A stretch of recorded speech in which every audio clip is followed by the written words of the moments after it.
नाम ही नहीं लेता, नाम ही नहीं ले रहा, इसके लिए यूज करना पड़ेगा नॉट इवन का, साथ में आपको यूज करना है वर्ब कंसीडर। अब ये तो एक बार फिर से इंग्लिश रथ पर आपका स्वागत करते हुए हम बढ़ते हैं आज के क्लास की तरफ, जिसमें हम लोग सीखेंगे यूज, और वो भी किसका यूज, नाम ही नहीं ले रहा या नाम ही नहीं लेता। जैसे सेंटेंस आप देख रहे हो आपके सामने पड़े हैं, ऐसे सेंटेंस आपको कई बार अपने दैनिक जीवन में बोलने होते हैं। जैसे कोई आपका पैसा ले लिया और वो पैसा रिटर्न करने का नाम ही नहीं ले रहा, तो कहते हो अरे भैया वो तो पैसा देने का नाम ही नहीं ले रहा है, पैसा लौटाने का नाम ही नहीं ले रहा है। बारिश शुरू हो गई तो बारिश रुकने का नाम ही नहीं ले रही है। या फिर हम किसी के साथ गए या किसी के यहां गए और हमने बताया भी कि हमें कहीं जाना है, लेकिन वो तो हमारे साथ जाने का नाम ही नहीं लिया, या नाम ही नहीं। कोई है जो पढ़ने का नाम ही नहीं लेता घर में। तो ऐसे कई बार इस तरह के सेंटेंस आपको बोलने होते हैं जिसमें आप कहते हो नाम ही नहीं लेता, या नाम ही नहीं लिया, या नाम ही नहीं ले रहा है या ले रहा था। इस तरह के सेंटेंस को हम इंग्लिश में कैसे ट्रांसलेट करते हैं उसको समझिएगा। तो देखो, कोई भी सेंटेंस को ट्रांसलेट करना है तो सबसे पहले हम उस वर्ड को लिखते हैं जिसके बारे में बातें हो रही है। जैसे यहां पे हम किसके बारे में बात कर रहे हैं, बारिश के बारे में, तो हम बारिश लिखेंगे, क्या होगा, द रेन। अब हम टेंस के अनुसार वर्ब डिसाइड करते हैं, जाओगे इज।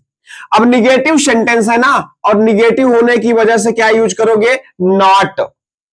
अब यहां पे हमें और क्या यूज करना है, नाम ही नहीं ले रहा है के लिए तो आपको यूज करना है एक और वर्ड, इवन, और इसके साथ ही साथ आपको यूज करना है कंसीडर, वर्ब के रूप में, क्या होगी, कंसीडर। अब आईएनजी फॉर्म लगाते हैं क्योंकि ईजेएमआर के साथ वर्ब की आईएनजी फॉर्म चलती है कंटीन्यूअस में।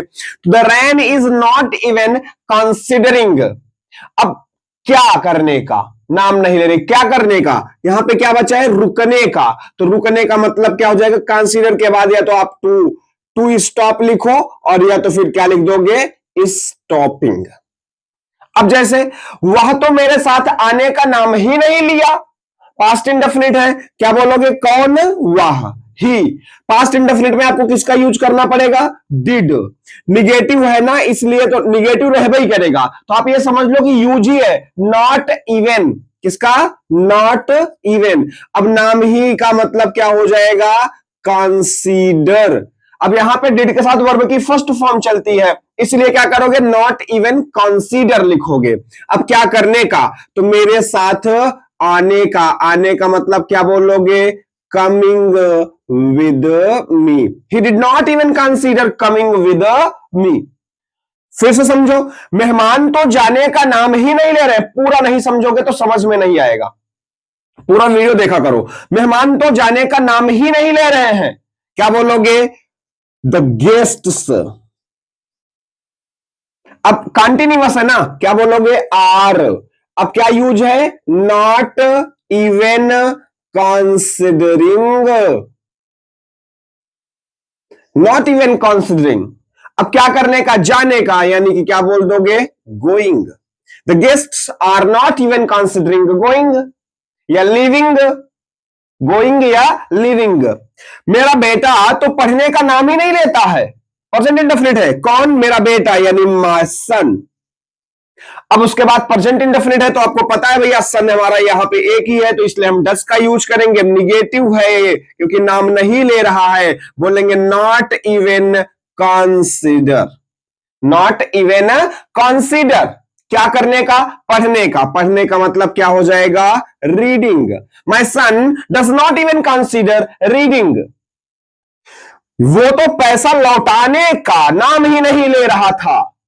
ये बड़ा ही यूजफुल सेंटेंस है, क्या बोलोगे, वो का मतलब ही।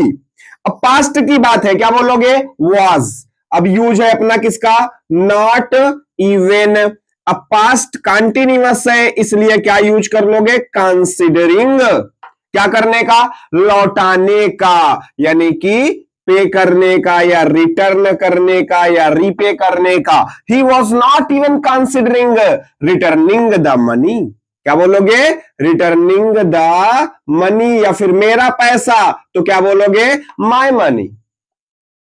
तो देखो, जब कभी आपको ये नाम ही नहीं लेता, नाम ही नहीं ले रहा, इसके लिए यूज करना पड़ेगा नॉट इवन का, साथ में आपको यूज करना है वर्ब कंसीडर। अब ये कंसीडर आप टेंस के अनुसार डिसाइड करिएगा, फर्स्ट भी हो सकती है, सेकेंड फॉर्म भी हो सकती है, थर्ड फॉर्म भी हो सकती है, फिफ्थ फॉर्म, फोर्थ फॉर्म, कोई भी फॉर्म हो सकती है। तो आपको ये कंसीडर को टेंस के अनुसार डिसाइड करना है, लेकिन यूज होगा नॉट इवन कंसीडर का, ध्यान में रखना। और अगर नहीं समझ में आया, कोई डाउट है तो आप जरूर कमेंट करके बताओ, और मिलते हैं हम लोग फिर नेक्स्ट सेशन में। तब तक के लिए अपना ख्याल रखना।